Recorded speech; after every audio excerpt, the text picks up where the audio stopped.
નમસ્કાર વિદ્યાર્થી મિત્રો, કિશોર ગજેરા યુટ્યુબ ચેનલમાં આપ સૌનું સ્વાગત છે. આપણે અભ્યાસ કરી રહ્યા છીએ કેશ બજેટ નો example number 13.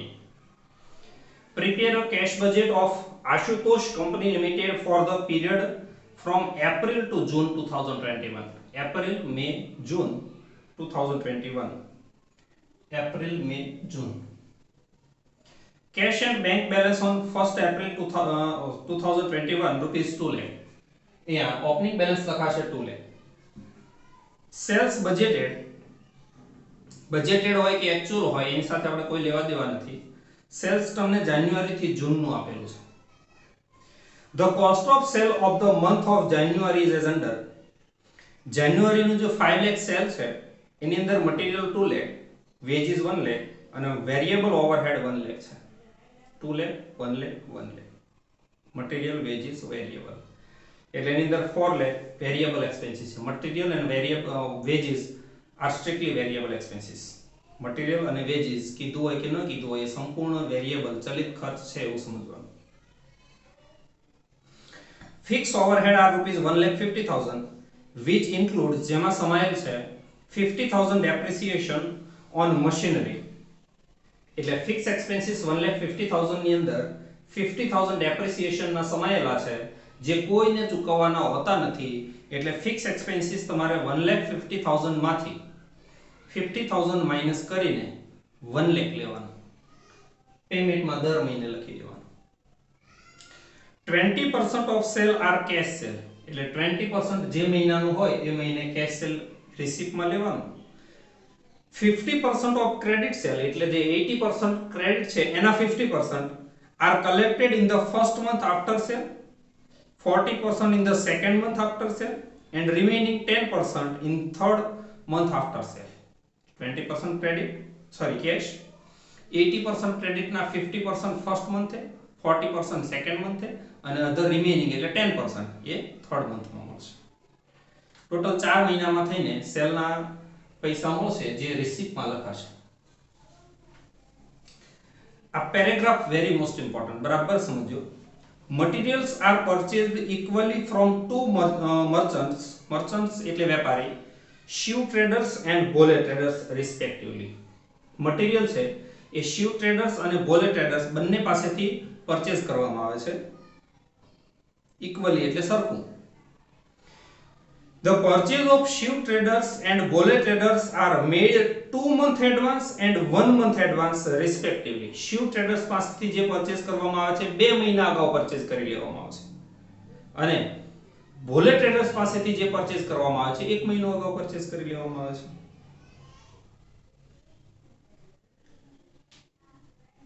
The amount of the purchase is paid in the month after the month of purchase. જે મહિને પરચેસ થયું હોય એના પછીના મહિને અમાઉન્ટ ચૂકવવામાં આવે છે. Material and wages are strictly variable. જો અહીં કીધું છે મટીરીયલ અને વેજીસ સંપૂર્ણ ચલિત છે. A uniform gross profit on variable cost is maintained by the company. આવો સમ આપણે આગળ એક વખત જોયેલો છે, ફરી એક વખત સમજી લો. યુનિફોર્મ ગ્રોસ પ્રોફિટ રેટ એટલે કાચા નફાનો દર એક સરખો જળવાઈ રહેશે. જાન્યુઆરી મહિનાની જે તમને ઇન્ફોર્મેશન આપી છે વેરિયેબલ કોસ્ટની એટલે કે મટીરીયલ, વેજીસ અને વેરિયેબલ ઓવરહેડ, આ ત્રણેયનું ટોટલ થશે કોસ્ટ ઓફ સેલ. એને સેલ્સ માંથી માઈનસ કરશો એટલે ગ્રોસ પ્રોફિટ મળશે. એના પર્સન્ટેજ ફાઇન્ડ કરશો, એ પર્સન્ટેજ બધા જ સેલને લાગુ પાડવાના એટલે ફેબ્રુઆરી, માર્ચ, એપ્રિલ, મે, જૂન બધા જ વેચાણને લાગુ પાડવાનો છે. Wages and variable overhead are paid after 1 month. Wages 1 મહિના પછી, variable overhead 1 મહિના પછી. At the end of the each year, દર મહિનાના અંતે. Cash on hand ₹1 lakh is to be kept and the additional amount will be invested in the government securities. હાથ ઉપર 1 લાખ રૂપિયા રાખવાના, બાકીની વધારાની રકમ હોય એ ગવર્નમેન્ટ સિક્યુરિટીઝમાં રોકી દેવાની, સરકારી જામીનગીરીમાં રોકાણ કરી દેવાનું એવું કહેવામાં આવે છે. First of all, cost of sale, COS or COGS, cost of goods sold એવું પણ કહેવામાં આવે, is equal to material plus wages plus variable overheads.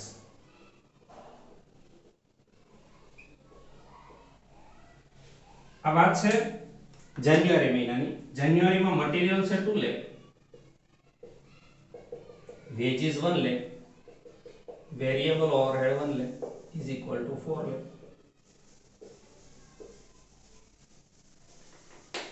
Now gross profit GP is equal to sales minus cost of sales.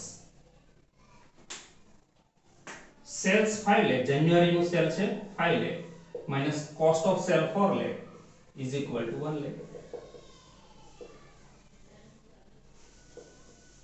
And finally, rate of gross profit is equal to gross profit upon sales into 100. Gross profit 1 lakh upon sale 5 lakh into 100 is equal to 20%. એટલે જાન્યુઆરીની અંદર સેલ્સમાં 20% gross profit હતો, તો same એ જ વસ્તુ ફેબ્રુઆરી, March, એપ્રિલમાં લાગુ પડશે. Statement બનાવી, month sales minus gross profit is equal to cost of sales. Cost of sale માં ત્રણ વસ્તુઓ છે. હા, material, veggies and variable. Material, આનો રેશિયો કાઢવાનો 2:1:1, એટલે material 2, veggies 1 and variable overhead 1.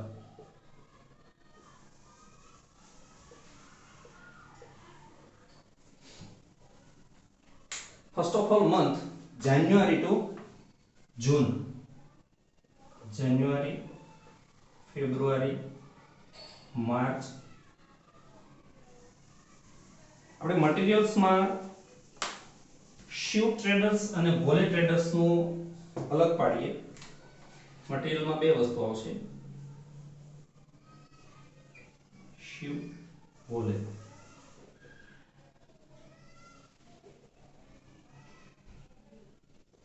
આનો રેશિયો આ 2 ને સરખા પ્રમાણમાં ફાળો ઇક્વલી, એટલે 1:1 રહેશે.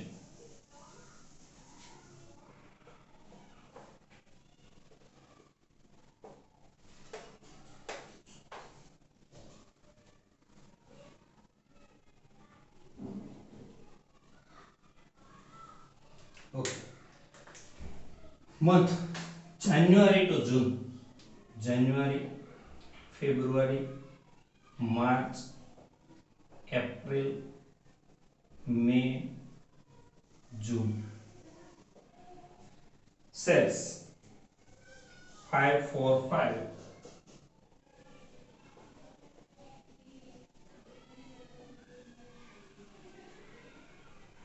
556 lakh,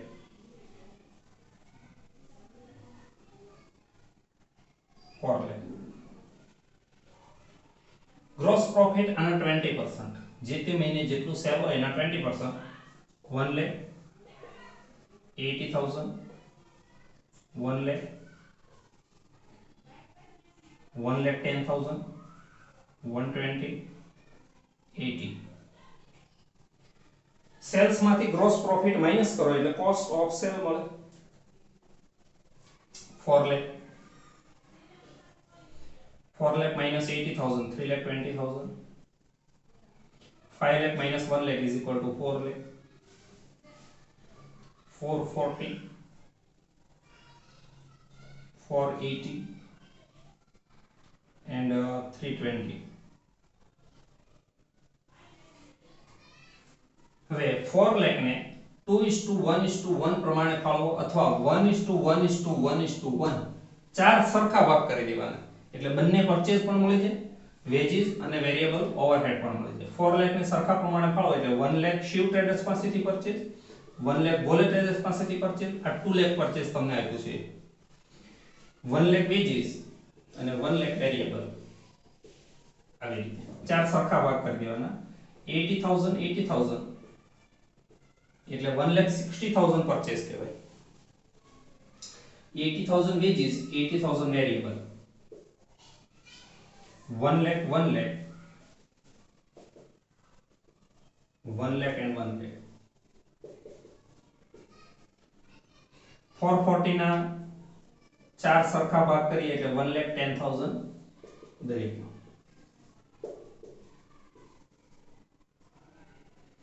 480 ના 4 સરખા ભાગ કરો એટલે 120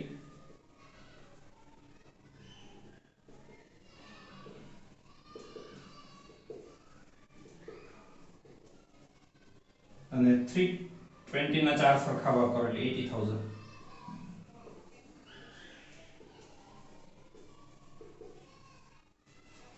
તો material, ship traders, poly traders, veggies, variable overhead અને સેલ્સ આટલી વસ્તુ તમને મળી ગઈ. કેશ બજેટ બનાવીએ.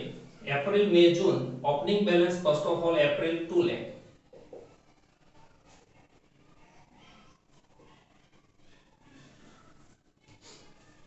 First of all, cash sales. Cash sales 20%. April, May, June are sell na 20%. 550 na 20% means 1,10,000, 120 and 80 is the cash sale. 110, 120 and 80. Then collection. First month 50%. Second month 40% and third month 10%.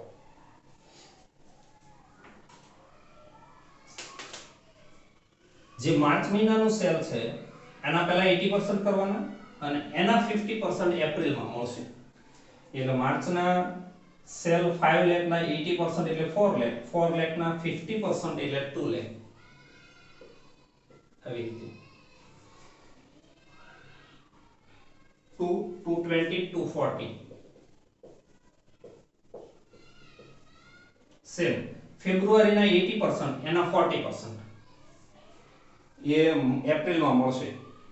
એટલે 128, 160, 176, 128, 160, 176. And finally January na 80% એના 10%. એટલે 40, 32, 40, 40,000, 32,000, 40,000. Cell ની અંદર આના કરતા વધારે તમને ક્યારે કોઈ વસ્તુ આપશે નહીં. વધીને 4 મહિનામાં કલેક્શન મળતું હોય એવું સેલ આપે. આનું ટોટલ એ ટોટલ રિસીપ્ટ કહેવાશે. આ સિવાય કોઈ બીજી ઇન્કમ આપી નથી. Total receipt. હવે બરાબર ધ્યાન આપજો. પરચેઝ ની વાત કરીએ. શિવ ટ્રેડર્સ પાસેથી જે પરચેઝ કરવામાં આવે છે 2 મહિના અગાઉ કરી લેવામાં આવે છે. સમજો કે આ મે મહિનાનું પરચેઝ છે એ 2 મહિના અગાઉ એટલે માર્ચમાં કરી લેવામાં આવશે અને પૈસા 1 મહિના પછી એટલે એપ્રિલમાં ચૂકવવામાં આવશે. એટલે 120 છે એ પરચેઝ થશે માર્ચમાં 2 મહિના અગાઉ અને 1 મહિના પછી એટલે એપ્રિલમાં એના પૈસા ચૂકવાશે. 120 ને લખાશે એપ્રિલમાં. અહીંયા લખીએ પેમેન્ટ ટુ શિવ ટ્રેડર્સ.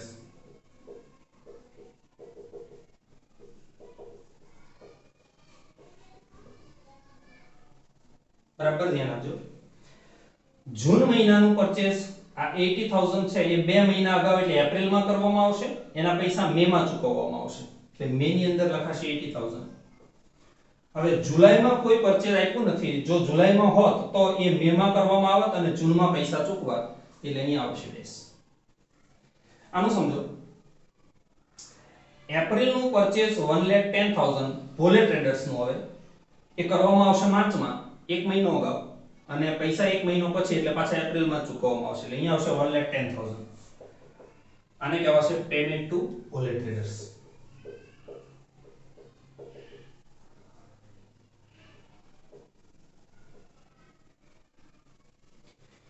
મેનું ભોલે ટ્રેડર્સ નું પરચેસ એ એપ્રિલમાં કરવામાં આવશે અને પૈસા 1 મહિનો પછી એટલે મે માં ચૂકવવામાં આવશે 120. અને જૂનનું આ 80000 એ મે માં પરચેસ કરવામાં આવશે અને જૂનમાં ચૂકવવામાં આવશે એટલે 80000. સૌથી મહત્વની વસ્તુ આ શિફ્ટ ટ્રેડર્સની છે. 120 નું પરચેસ 2 મહિના અગાઉ એટલે માર્ચમાં થાય અને 1 મહિના પછી ચૂકવણી એટલે એપ્રિલમાં થાય. 80000 2 મહિના અગાઉ એટલે એપ્રિલમાં પરચેસ થાય અને મે માં ચૂકવણી થાય અને જૂનમાં એની કોઈ પેમેન્ટની ચૂકવણી આવશે નહીં.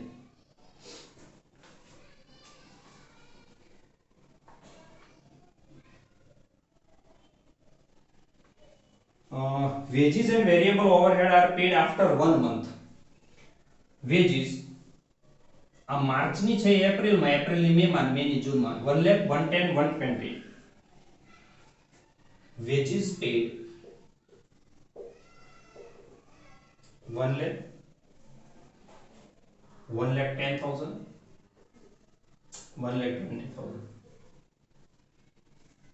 and variable overhead paid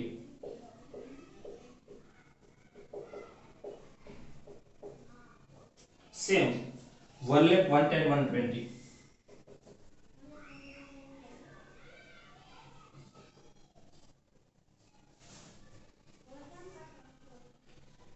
Fixed expenses 150 એમાં 50,000 depreciation છે એટલે 1 lakh 1,50,000 minus 50,000 1 lakh fixed paid every month.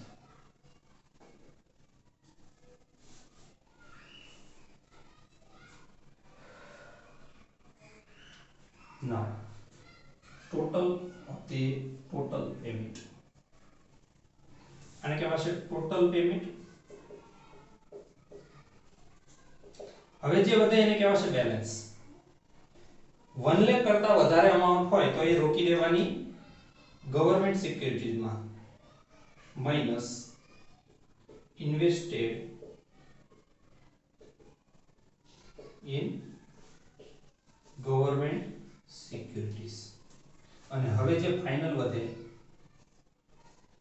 એને કહેવાશે ક્લોઝિંગ કેશ બેલેન્સ.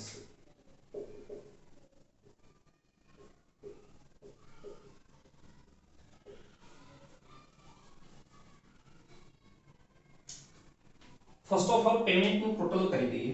530 520